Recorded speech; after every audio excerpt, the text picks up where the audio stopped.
आइए श्याम प्रेमियों, आज एक ऐसे भगत की कहानी सुनाते हैं जो अपने व्यापार में इतना लीन था कि उसे दिन दुनिया की कोई खबर नहीं थी। उसे सिर्फ पैसा पैसा और सिर्फ पैसे के बारे में चिंता थी। उसके घर वाले, उसके परिवार वाले सारे परेशान थे कि सेठ कभी कहीं नहीं जाता, सुबह से लेकर रात तक हर समय पैसे में ही लिपटा रहता है।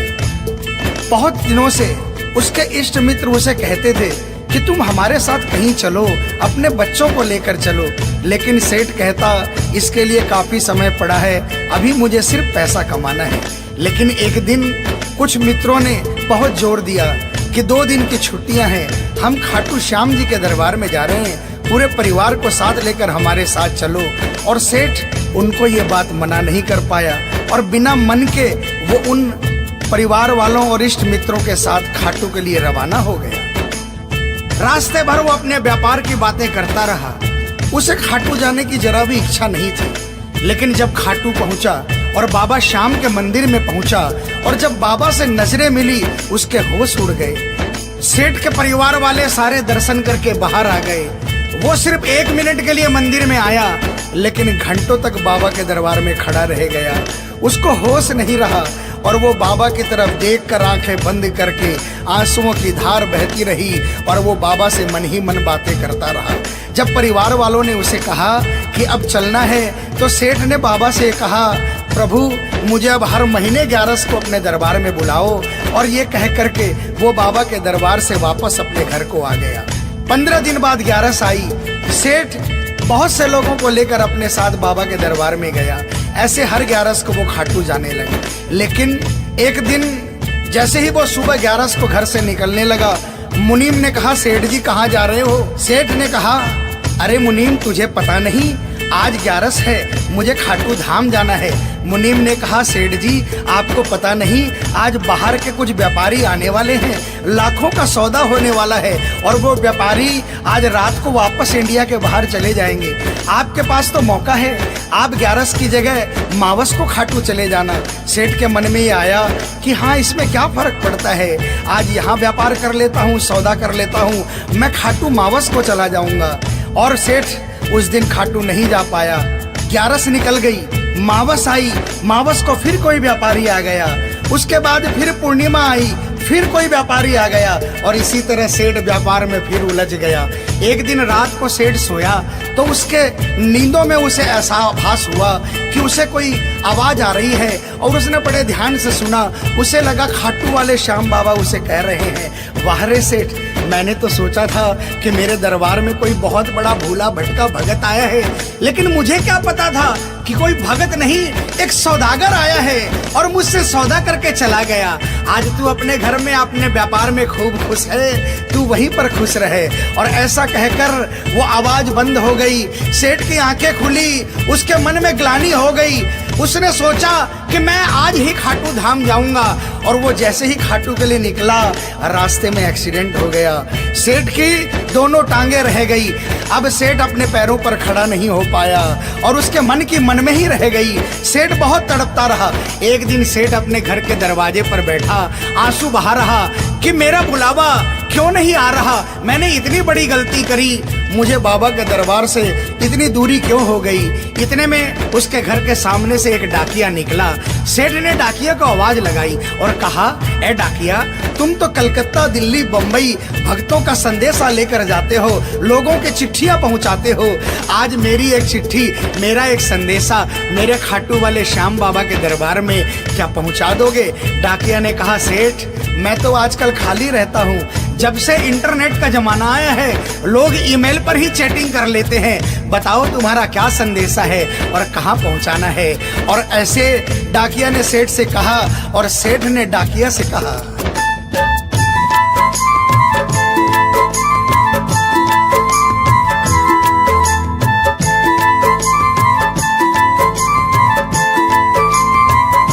डाकिया जा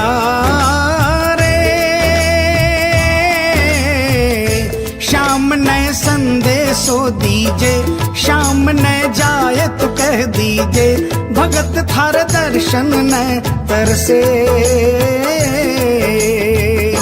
डाकिया डाकिया जा रे।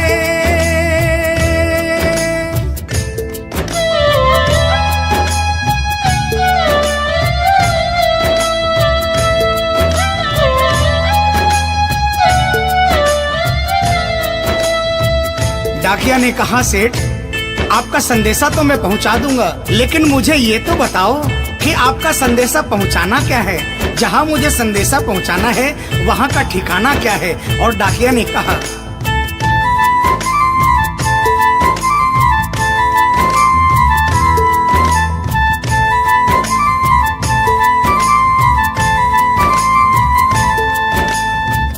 कौन से गांव थारो शाम बस्यो है, इतनो माने बता दे सेवक रे।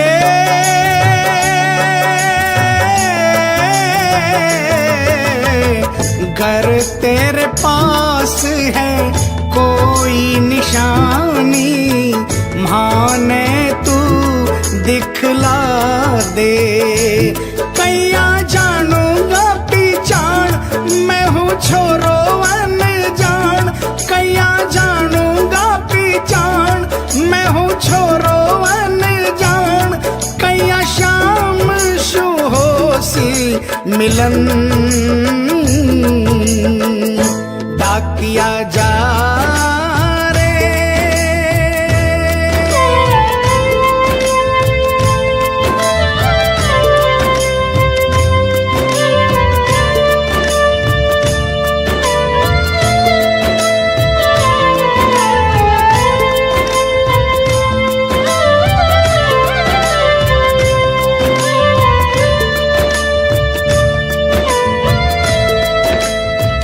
सेठ ने कहा, डाकिया मैं तुझे जिस जगह का ठिकाना बता रहा हूँ वहाँ ऐसा दरबार है जहाँ जो एक बार जाता है वो वहीं का हो जाता है। उस दरबार की खासियत है जो वहाँ पर पहली बार जाता है उसके काम बन जाते हैं। सुन वहाँ का ठिकाना क्या है।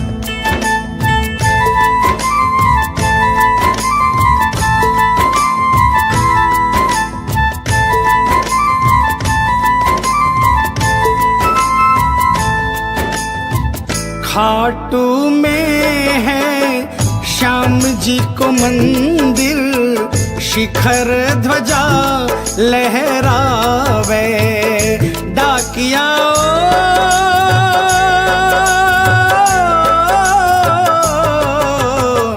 जोड़ी पर हनुमान बिराजे, सेवक चंवर ढुलावे। बाके नौबत बाजे द्वार, गूंजे हरदम जय जयकार। बाके नौबत बाजे द्वार, गूंजे हरदम जय जयकार। सज धज बैठो है श्याम सजन, डाकिया जा रे।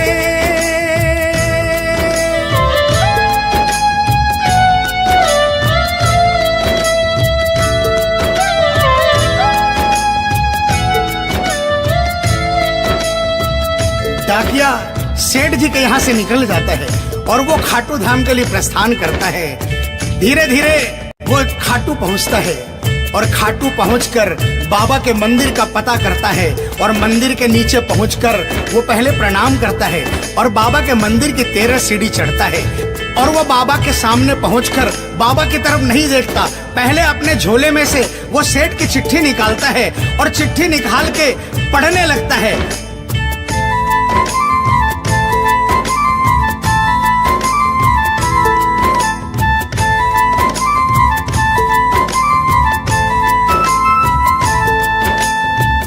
पहुँच गयो दरबार श्याम के, बोलन लाग्यो संदेशो। बाबा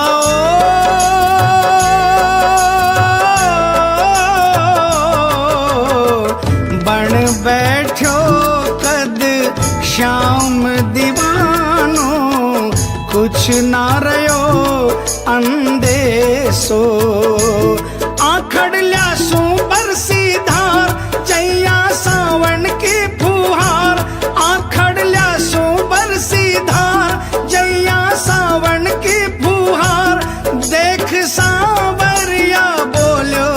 प्रिय वचन डाकिया जा रे।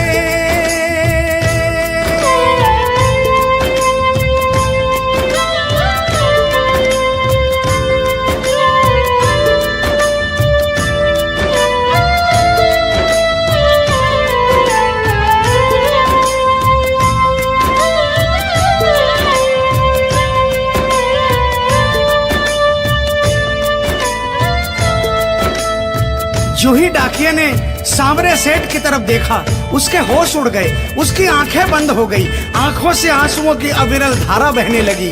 उसको ऐसा महसूस हुआ सपने में जैसे कि कोई श्याम प्रभु सिंहासन से उतर कर आ गए। उसे अपने गले से लगा लिया और डाकिये से कहा, कैसे हो डाकिया? डाकिया प्रभु के चरणों में गिर गया, कहा, प्रभु आज मैं धन्य हो गया, इतने वर्षों तक आपके दरबार नहीं पहुंचा, आज सेठ जी के कारण मैं आपके दरबार में पहुंच गया। अब मुझ पर इतनी कृपा कर दो, मुझे अपनी शरण में रख लो। लेकिन बाबा ने कहा, नहीं बेटा, मैं तुझे अपनी शरण में रखूंगा, लेकिन अभी तुझे मेरा एक छोटा सा काम करना है। जिस सेठ ने तुझे ये संदेशा देकर भेजा है, अगर उसके पास मेरा जवाब नहीं गया तो वहां जीते जी मर जाएगा। तू मेरा एक छोटा सा काम कर दे, वापसी संदेशा तू उस सेठ को जाकर दे दे। और बाबा ने कहा,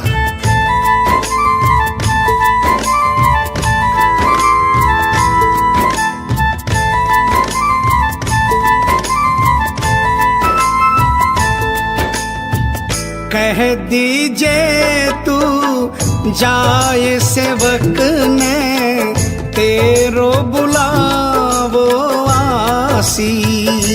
सेवक रे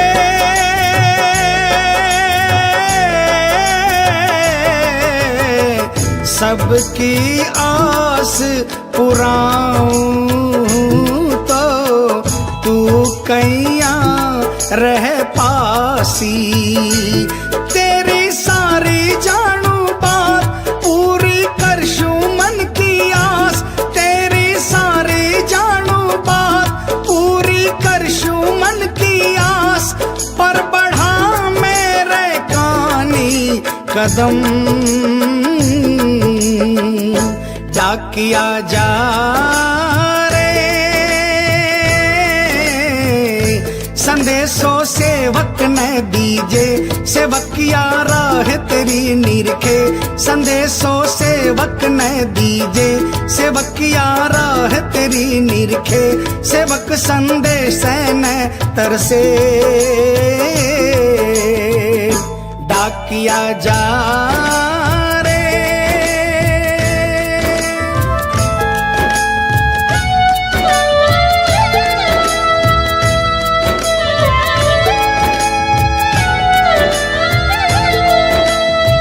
डाकिया श्याम प्रभु के चरणों में प्रणाम करके वापस निकलता है और वो आधी रात को ही सेठ के शहर में आ जाता है। अब डाकिया को इतनी जल्दी थी कि उसने आधी रात नहीं देखी और उसने जाकर सेठ के दरवाजे की घंटी बजा दी। उस दिन सेठ के घर में कोई नहीं था, सेठ अकेला अपने बिस्तर पर पड़ा था। जैसे ही घंटी की आवाज आई उसको लगा कि बाबा का संदेशा आ गया, लेकिन सेठ मजबूर था। वो उठना चाहा लेकिन उठ नहीं पा रहा था। लेकिन अचानक उसने जोरदार जयकार लगाई, हारे के सहारे की। और जैसे ही आवाज आई सेठ के घर में करिश्मा हो गया। सेठ अपने पांव पर खड़ा हो गया, दौड़ कर गया और उसने जाकर दरवाजा खोला। सामने देखा डाकिया खड़ा है। सेठ डाकिया के चरणों में गिर गया और कहने लगा, डाकिया जल्दी बताओ मेरे बाबा ने क्या संदेशा भिजवाया है। और डाकिया ने चिट्ठी निकाली और बाबा के भगत की चिट्ठी का संदेशा निकालकर सेठ के हाथों में थमा दिया। सेठ ने जैसे ही चिट्ठी देखी वो झूम झूम कर नाच नाच कर गाने लगा, आ आ आ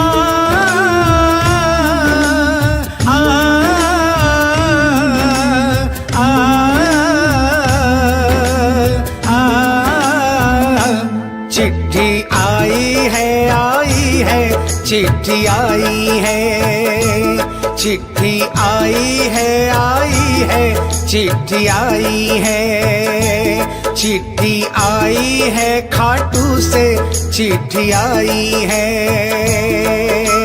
बड़े दिनों के बाद मेरे श्याम धनी को आज, अरे बड़े दिनों के बाद मेरे श्याम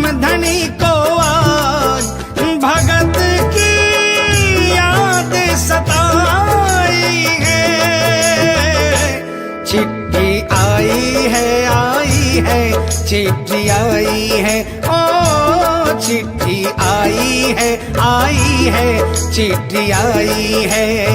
सेठ ने वो चिट्ठी वापस डाकिए को थमा दी और कहा, डाकिया आप तो स्वयं बाबा से मिलकर आए हो, इसलिए बाबा का संदेशा अपने मुखारबिंद से मुझे सुनाओ।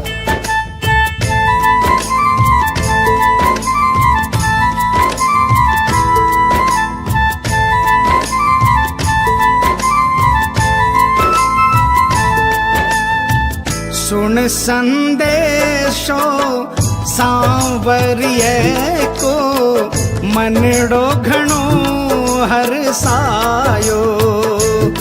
बाबा